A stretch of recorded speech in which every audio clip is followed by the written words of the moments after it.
My name is Joe Ray. I'm a chief editor with Lowrider magazine for the past 12 years, and that's because of the love I've had and the passion for customizing cars. My father worked hard so that I wouldn't have to. He put me so I could get the right education. But I think the best example that I ever learned, watching him work hard, get his hands dirty, and earning and appreciating what he had. And that's how I've been applying myself ever since then. We lived in a place where there were doctors and lawyers, and all the kids had the bikes, they had the Trans Ams, they had all those cars. So did I. And my dad earned it a different way. It came a lot harder. He got dirty, he got his hands dirty. I did the same thing too, and I know deep inside it was happy because he knew I was a chip off the old block.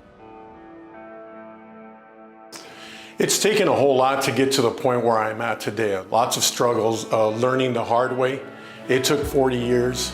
With all the experience and knowledge I know now, I wish I could have cut to the chase by going to a trade tech school to learn some things. I could have got some things done my own way, probably even better and quicker. You need to get into school, apply yourself, learn, bring it all out, and there is huge money in this industry. I know because I've had to pay it. I wish I would have learned, I would have saved a little bit of money here. Everybody that I know in the customizing world or fabrication world today that in this hobby, they pay twice. You can pay me now or you can pay me later. Why? Because there's a shortage of people who have a technical trade. There's a lot of money. You can have a family, you can support a family. It all depends on how serious you take that trade that you learned. If you want to take it to an extent, you too can have those cars.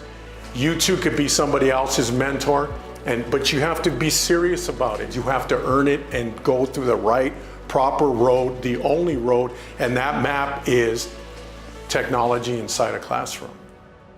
Blue collar is not a dirty word.